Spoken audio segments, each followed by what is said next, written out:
also resemble to the ones of the Bronze Age. Not to confuse you too much. Iron Age again, it's David, Solomon, the kings of Israel. That's the period that we call Iron. So about what? About 1,000 years BC. Not so old, only 3,000 years. Round number for you. But when we say Bronze Age, there it goes back one more 1,000 years. So 4,000 years. And we call it usually the Canaanite period.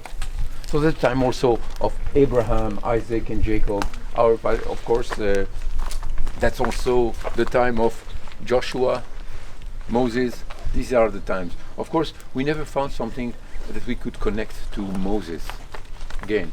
And we almost for a long time never found something about the first kings of Israel. And there was a lot of discussion among the archaeologists. I've told you of the two schools, the one that are for the Bible being a history book. That means what is written there is true, and we have to find the proof on archaeological excavation. And others who say, no, we start from nothing, the scientific way. That means we excavate, and then if it fits the Bible, it's okay. If it doesn't fit the Bible, it's also okay.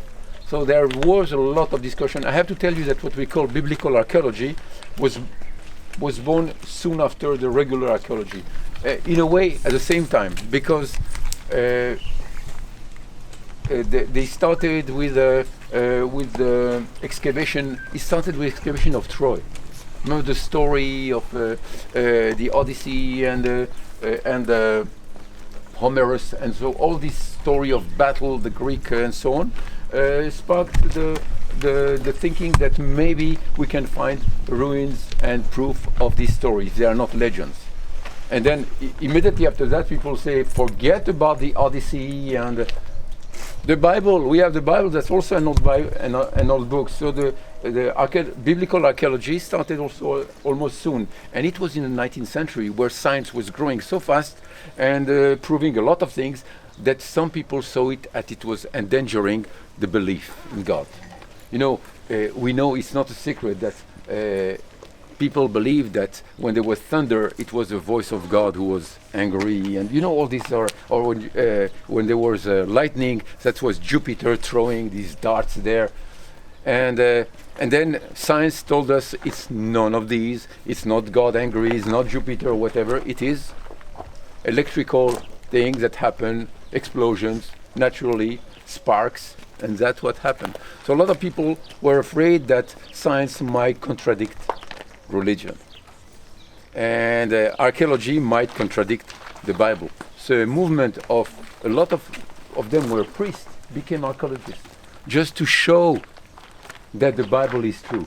And sometimes when you have already a goal, so you might thwart a little bit what you find in order to prove what you want to prove. You understand what the words I'm using? That happens in Jericho, for instance, one of the first places they're excavated. And when gates were found here in the big tells, immediately Hazor, Gezer, and Megiddo, immediately biblical archaeology says this is Solomon. Why that? Because it's written that Solomon rebuilt Megiddo, Hazor, and others. And then further archaeology, more modern, with more tools, say not necessarily.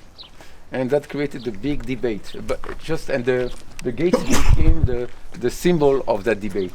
And you can see, I see on the sign here, look at on the sign, it's an official sign of the National Park, Solomonic Gate, but between quotes, to be politically correct. But to tell the truth, again, it's not a big difference of time. If they are from the Iron Age, some say they are probably from Ahab, big king. But Ahab has a very bad PR, so we don't want to attribute him too much things. That's the problem. While Solomon has very good PR. You know that, yes? Does he deserve the good PR? Yeah. Solomon deserves a good PR? You know, he got a magnificent kingdom from his father David. And what he did with it? He dilapidated everything, and when he died, the kingdom was split and 10 tribes were taken away from Israel. It's a problem. It's a problem. On the other side is a wise Solomon who did so many things and so on. Nobody disputes David. Solomon is a little bit of a problem. And I'm talking about historians, archaeologists, religious people and everything. Solomon he gets a lot of fame, but David was the one who created that kingdom for him. What is amazing in archaeological excavation, we never found any proof of Solomon, but not far from here, we'll be passing there, at Tel Dan was found a tablet from an Assyrian general who conquered the city of Dan and put a tablet there to show off. I took this place from the hands of the house of David. That's the first and only proof of the existence of David. That at least proved to all the other scientific archaeologists that David existed. And that was a big problem. David never existed, Abraham, Joshua, all these are just mythical story. And all the when Solomon, of course, and Abraham never existed. And then archaeologists from time to time give us a little thing. And the little, what do you call that, the little piece of stone that is not Jewish. It is Assyrian. It's written in Assyrian language, mentions the house of. So not only David, you could say any David, the house of David. How many houses of David you know? That means it doesn't mean the house. Yes, it means the dynasty of David. And that's already a big punch in the face of the people who say David never existed. Now we need somebody mentioning Solomon and others. From Ezekiah we have no problem. From Ezekiah we have found even a seal with a name that belongs to Ezekiah in Jerusalem. You know seal? With his name, Ezekiah, from Ezekiah and down, that's okay. From Ezekiah and up, we are missing a lot in archaeological excavation. But you see they're excavating more and more, and who knows, we'll have more. So sometimes it's not, it was never found, but we can say it has not been found yet. So we have hope for the future in archaeological excavation. But I truly believe we want to find the Bible, so on, but always in a scientific way, and not the mistakes that were done 100 years ago with what was biblical archaeology. It has to be archaeology, not only necessarily biblical. Let's go inside the gate, guys, welcome. Remember, city gate is an important place. It's always open. Times of war are very short, always open. There are a few guard rooms, and remember, we know the archives were here, and that was a building that was closed there. That means it had a second floor. That's where you keep a lot of the archives of the city. So obviously, when the city is conquered, the first thing that is destroyed is a gate, and there goes all the archives, and that's a major problem. What did you find? Oh, a lizard. Lisa has found a lizard. A lizard. There's many. It's big. It's big, yeah. And actually, you know that they also change colors. They do.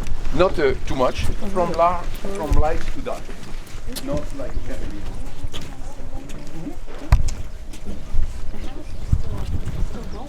Guys, there's no risk.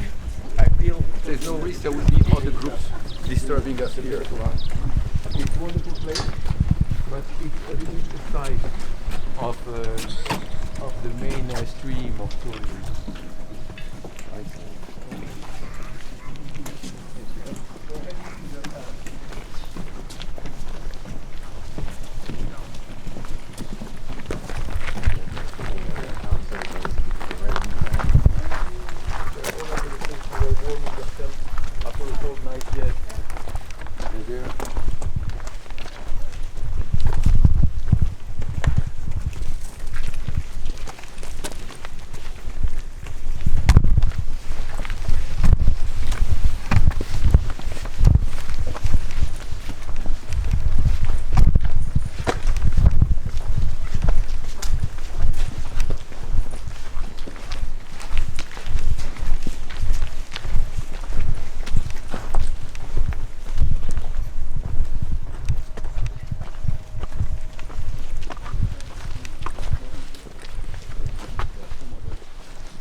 let us understand that there was big columns here, based on the base that they have here. Okay. Now we see for the first time, I think, in your tour, and there's very few places in Israel, the use of mud bricks. Tito, mud bricks. That's yes. question, this would have been all dirt here? No. On the top there will be wood. But I mean, You as a tell, yes, all of course. excavated. Yes. So it would have been A little bit higher, and remember, everything that is protruding from the rubble eventually gets eroded. okay. So if there was no more building, so that will be the top of the hill, not much higher than. I understand your question, if it was even higher. A little bit. We're talking a few, you can see easily from the grass. Okay. You see where the grass, that is undisturbed soil. In that case, that will be the level, the top level. Okay. But all will be like that. That will be like a regular hill. How do you know you are on a tail, guys? How do you know that? How can you tell? How can you tell you're on a tail? I will tell you a tale. That was a tale of two cities. It was the best of times. That's good. Okay. So, you don't tell. First, ask the local. Like that. That's what they do. Local